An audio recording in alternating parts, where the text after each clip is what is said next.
Hello guys, അങ്ങനെ രാവിലെ തന്നെ അനീഷേട്ടൻ ഷാനവാസ് ഇക്കായുമായിട്ടുള്ള ഫ്രണ്ട്ഷിപ്പ് അവസാനിപ്പിച്ചിരിക്കുന്നു. ഒഫീഷ്യലായിട്ട് തന്നെ അവസാനിപ്പിച്ചിരിക്കുന്നു. ഇന്നലെ തന്നെ ഉള്ളൊരു പ്രോബ്ലംസ് ഞാൻ പറഞ്ഞിട്ടുണ്ടായിരുന്നു. ആദില നൂറയുമായിട്ടുള്ള കാര്യങ്ങളൊക്കെ ഷാനവാസ് അനീഷിനോട് ചെന്ന് സംസാരിച്ചു. അപ്പോൾ ഈ ഷാനവാസിന് യഥാർത്ഥത്തിൽ പറഞ്ഞാൽ എനിക്ക് തന്നെ സംശയമുണ്ട്, എന്താണ് ഒരു സ്റ്റാൻഡ് ഇപ്പോൾ പറയുന്നതല്ല കുറച്ച് കഴിഞ്ഞ് പറയുന്നത്. പല ആൾക്കാരോടും പല രീതിയിലും മാനിപ്പുലേറ്റ് ചെയ്താണ് പുള്ളി സംസാരിക്കുന്നത്.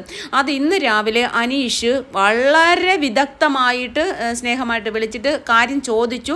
അതിനുശേഷം അത് പൊളിച്ചടുക്കി ആ ഫ്രണ്ട്ഷിപ്പും, നീയാണോ ഒരു മിത്രം എന്ന് ചോദിച്ചുകൊണ്ട്, നീ ഇങ്ങനെയുള്ള ഒരു മിത്രത്തോട് എങ്ങനെയാണ് വിശ്വസിച്ചൊരു കാര്യം പറയുക?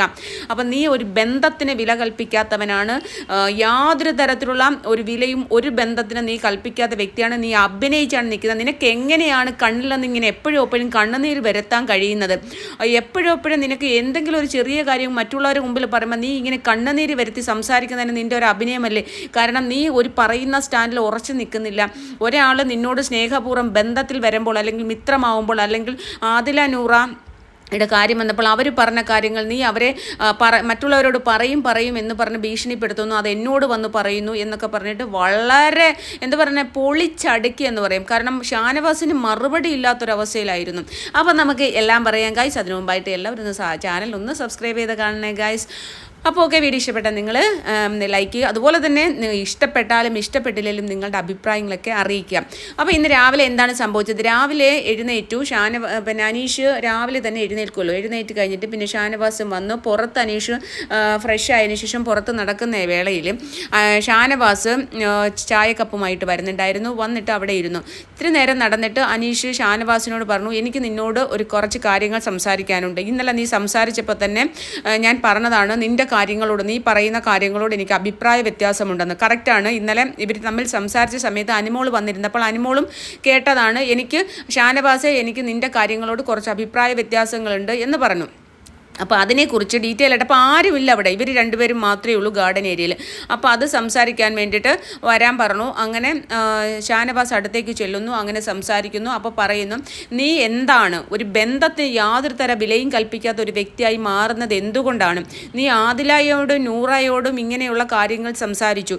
ഈ സംസാരിച്ച ആദിലയും നൂറയും ആദ്യം നിങ്ങൾ അടുപ്പമായിരുന്നു, പിന്നീട് നിങ്ങൾ അകന്നു, പിന്നീട് വളരെ സ്നേഹമായിട്ട് നീ ഷാനവാസ് പറഞ്ഞു അച്ഛനെ പോലെ, ഞാൻ അവരെ മക്കളെ പോലെ ഏറ്റെടുത്തതിന് ശേഷം പിന്നീട് വീണ്ടും ഓരോരോ തെറ്റിദ്ധാരണകൾ ഉണ്ടാക്കി. പിന്നെ അവർ പറഞ്ഞ കാര്യങ്ങൾ മുഴുവൻ നീ ഇന്നലെ എന്നോട് പറഞ്ഞു. ഞാൻ നിന്നെ ഇന്നലെ പഠിക്കുകയായിരുന്നു, നീ പറഞ്ഞതെല്ലാം ഞാൻ ഒരക്ഷരം പോലും ഇല്ലാതെ കേട്ടു. അപ്പം നീ എന്തിനാണ് ഇങ്ങനെ അഭിനയിക്കുന്നത് എന്ന് ചോദിച്ചു. അപ്പോൾ ഇത്തിരി നേരം ഷാനവാസ് കേട്ടോണ്ടിരുന്നു. അതിനുശേഷം ഷാനവാസ് പറഞ്ഞു, ഞാൻ എന്താണ് അഭിനയിച്ചത്? നിന്നോട് വന്ന് പറഞ്ഞതല്ലേ, അവരങ്ങനെ കാണിച്ചിട്ടല്ലേ എന്നൊക്കെ പറഞ്ഞു. അപ്പോൾ പറഞ്ഞു, നീ അങ്ങനെ കാണിച്ചാലും നിനക്ക് ബന്ധത്തിൻ്റെ വില അറിയോ? ഞാൻ ഡിവോഴ്സി ആയിട്ടുള്ള ഒരാളാണ്. ഞങ്ങൾ തമ്മിൽ ഡിവോഴ്സ് ആയതിൻ്റെ കാരണം, അല്ലെങ്കിൽ ഞങ്ങൾ അങ്ങോട്ടും ഇങ്ങോട്ടും ഞങ്ങളുടെ വിഴുപ്പലക്കാറില്ല. കാരണം അതൊരു പരസ്പര ബഹുമാനത്തിൻ്റെ കാര്യമാണ്. രണ്ടുപേരും രണ്ട് വഴിക്ക് പോയാൽ, അല്ലെങ്കിൽ ബന്ധങ്ങൾ അവിടെ വിച്ഛേദിക്കപ്പെട്ടാൽ പരസ്പര ബഹുമാനത്തോടു കൂടി ആ ബന്ധങ്ങൾ അവിടെ തീരണം. അല്ലാതെ അവരുടെ വീഴ്പ്പ് ഇങ്ങോട്ട് പറയുകയും ഇവരുടെ വിഴുപ്പ് അങ്ങോട്ട് പറയുകയും ചെയ്യുന്ന നല്ല സ്വഭാവമല്ല. ഇന്നലെ മുഴുവൻ ഞാൻ കുറച്ച് ദിവസങ്ങളായി നിന്നെ ശ്രദ്ധിച്ചുകൊണ്ടിരിക്കുകയായിരുന്നു. നീ ഓരോ സമയത്തും ഓരോ തരത്തിലാണ്, ഓരോരുത്തരും പറയുന്ന അനുസരിച്ചാണ് നീ പ്രവർത്തിക്കുന്നത്. നിവിൻ്റെ കാര്യം വന്നപ്പോൾ നീ എന്നോട് പറഞ്ഞു, നിവിൻ എന്നെ ദുരുപയോഗം ചെയ്തു, എനിക്ക് ദുരനുഭവം ഉണ്ടായി, നിവിനിൽ നിന്ന് എനിക്കൊരു ദുരനുഭവം ഉണ്ടായി എന്ന് നീ എന്നോട് പറഞ്ഞു. ഞാനത് കേട്ടു. എന്നിട്ട് ഈ ഹൗസിലെ സകലമാന ആൾക്കാരും ഒറ്റപ്പെടുത്തിയപ്പോൾ ഞാൻ നിൻ്റെ കൂടെ സ്ട്രോങ് ആയിട്ട് നിന്നു. എന്നിട്ട് ഞാൻ നിന്നോട് പറഞ്ഞു, അത് നീ തെറ്റാണെന്ന് തെളിയിച്ചാൽ, അത് കള്ളമാണെന്ന് അറിഞ്ഞു കഴിഞ്ഞാൽ, അങ്ങനെ ഒരു സംഭവം ഉണ്ടായിട്ടില്ല എന്ന് അറിഞ്ഞു കഴിഞ്ഞാൽ അന്ന് നീയുമായിട്ടുള്ള ഫ്രണ്ട്ഷിപ്പ് ഞാൻ വെട്ടും. പക്ഷേ ഇപ്പം ഞാൻ നിൻ്റെ കൂടെ നിൽക്കും, ആരെതിർത്താലും നിൻ്റെ കൂടെ നിൽക്കുമെന്ന് പറഞ്ഞ് ഈ ഹൗസിലെ മുഴുവൻ ആൾക്കാരും എതിർത്തിട്ട് ഞാൻ നിൻ്റെ കൂടെ നിന്ന ഒരാളാണ്. എന്നിട്ട് നീ അത് ആദിലയോടും നൂറയോടും പറഞ്ഞിട്ട് അവർക്ക് നീ ഇന്നലെ പറഞ്ഞ കാര്യം എന്ന് പറഞ്ഞാൽ, അവർക്കൊരു പ്രശ്നം വന്നപ്പോൾ നീ അവർക്ക് വേണ്ടിയിട്ട് അത് നിവിൻ്റെ കാര്യം പുറത്തേക്ക് പറയാൻ പറഞ്ഞു. അതാണോ ഒരു റിലേഷൻഷിപ്പ്? അതാണോ ഒരു ബന്ധം? ഒരു ബന്ധം എന്ന് പറയുന്നത് എപ്പോഴും സത്യസന്ധത ഉണ്ടായിരിക്കണം ആ ബന്ധത്തിൽ. അതൊരു ദൈവികമായിട്ടുള്ള ഒരു ഇതാണ് എന്നൊക്കെ പറഞ്ഞിട്ട് ഭയങ്കരമായിട്ട്, സത്യം പറഞ്ഞു കഴിഞ്ഞാൽ അനീഷിൻ്റെ വേറൊരു മുഖമാണ്. കാരണം എന്ന് പറഞ്ഞാൽ സത്യസന്ധത എന്നുള്ളതിൻ്റെ അരക്കിട്ടുറപ്പിക്കുന്ന ഒരു കാര്യമാണ് എനിക്കവിടെ കാണാൻ കഴിഞ്ഞത്. ആരെന്ത് തന്നെ ഇതിനെ ക്രിട്ടിസൈസ് ചെയ്താലും എനിക്ക് അവിടെ കാണാൻ കഴിഞ്ഞത്, കാരണം സത്യസന്ധമായ ഒരു ബന്ധം അവിടെ കഴിഞ്ഞു കഴിഞ്ഞാൽ ആ ബന്ധത്തിന് നമ്മൾ സ്നേഹമായിട്ടിരിക്കുമ്പോൾ നമ്മൾ പലരോടും പലതും പറയും. അത് ചെന്ന് പിന്നെ ഭീഷണിപ്പെടുത്തുക, അതിനെ പിന്നെ നമ്മൾ എന്താ പറയുന്നത് ബ്ലാക്ക് മെയിൽ ചെയ്യുക, അങ്ങനെ ഒരു സംഭവം ചെയ്യുക എന്ന് പറഞ്ഞാൽ അത് ഒരു യഥാർത്ഥ ഒരു മനുഷ്യൻ്റെ ഒരു സ്വഭാവമല്ല. അത് തന്നെയാണ് അവിടെ അനീഷ് ഷാനവാസിനോട് പറഞ്ഞത്.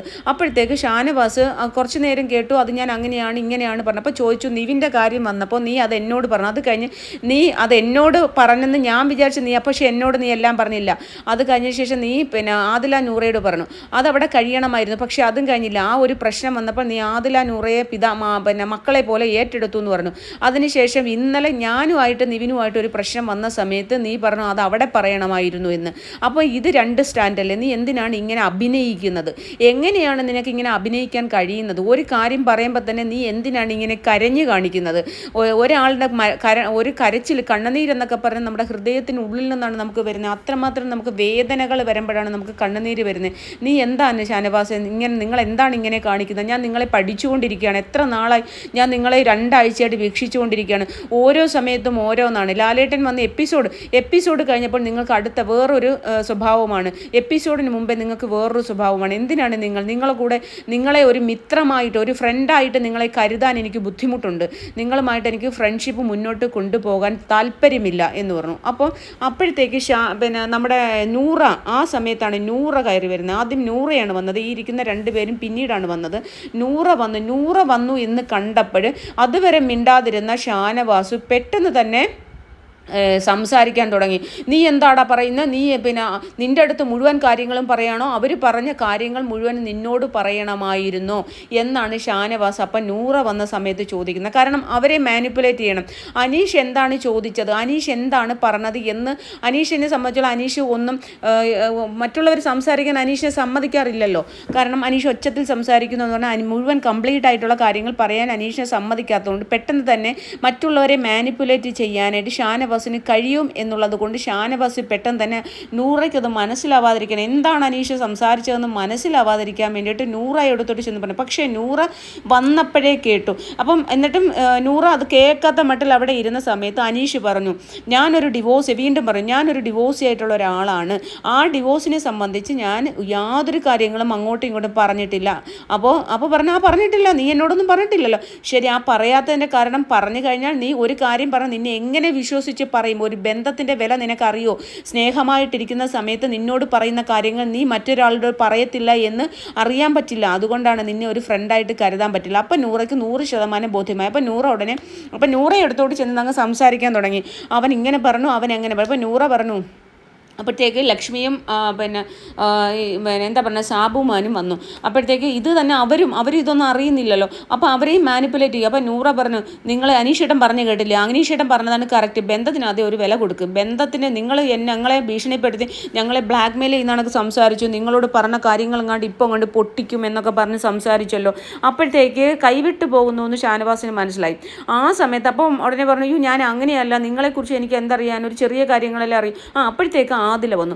ആദിലയാണെങ്കിൽ പെട്ടെന്ന് തന്നെ ഷാനവാസിന് മാനിപ്പുലേറ്റ് ചെയ്യാൻ കഴിയുന്ന ആളാണ്. പക്ഷേ നൂറ അതിന് ഓപ്പോസിറ്റാണ്. നൂറയ്ക്ക് കുറച്ചുകൂടി കള്ളത്തരങ്ങളുണ്ട്. ആദിലയെ സംബന്ധിച്ച് ഈ പെട്ടെന്ന് തന്നെ മാനിപ്പുലേഷനിൽ വർക്കൗട്ടാവും.